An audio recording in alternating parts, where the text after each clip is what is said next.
On May 14, 1948, the State of Israel was declared. The day after, 5 Arab armies from neighboring countries invaded Israel in an attempt to destroy the newly established state. It was here, in the Jordan Valley, at the southern side of the Sea of Galilee, that the Syrian army invaded. The Syrian army had some advantages attacking in this region, including having control of the Golan Heights that overlooks this area. Because of the spaciousness of the valley, they could easily maneuver their armored vehicles into the area.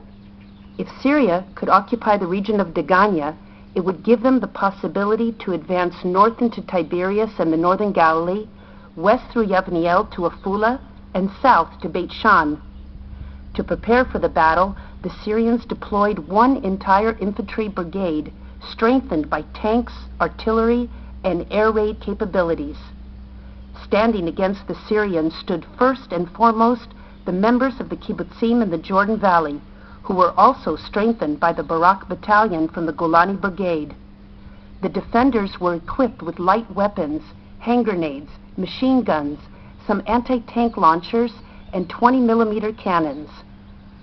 On the night between the 15th and the 16th of May, the Syrian forces launched a heavy bombardment over the surrounding communities, and at dawn added an airborne strike. The Syrians' next move was to advance from their position in Tel El Qasser, the hill on which Kibbutz Tel Katsir sits today. They captured the British Army base in Tzemach and the water station in the Yarmouk River. However, both offensive attempts by the Syrians into Kibbutz Shara Golan were repelled. On the 18th of May, the Syrians began their assault over Tzemach and were able to conquer both the Arab village and the British police station there, forcing the defending Israeli forces to retreat with many casualties. Thus, the road to Degania became open to the enemy. The members of Kibbutz Masada and Shar Golan, just south of Degania, were afraid of being cut off from the rest of the State of Israel and left completely at the mercy of the Syrian army. Therefore, they chose to evacuate their communities.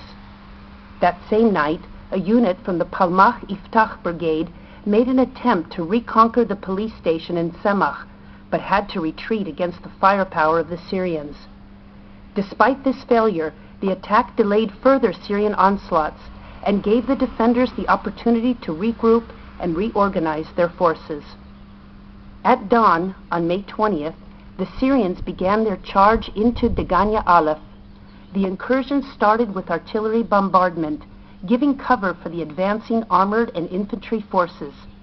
The tanks shot direct fire at the strongholds and forced the defenders to move and fight from the trenches. The tanks and armored vehicles were able to reach the fences of the kibbutz. This tank in front of you was able to penetrate inside the kibbutz, where the defenders of the kibbutz eventually stopped it.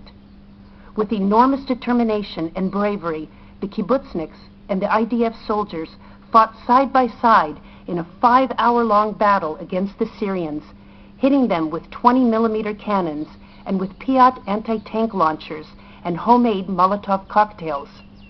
Finally, the Syrians retreated. Later, they attempted to attack over nearby Kibbutz Degania Bet, but were defeated there too. At the same time, the IDF units stationed in this front received 4 new 65-millimeter cannons that had just arrived in the country. The cannon battery was positioned on the Poria Ridge just above us to the west. This strategic position enabled the IDF to open fire at the attacking Syrian forces. It was this eventual advantage that thwarted all Syrian plans to continue the attack, and they finally retreated.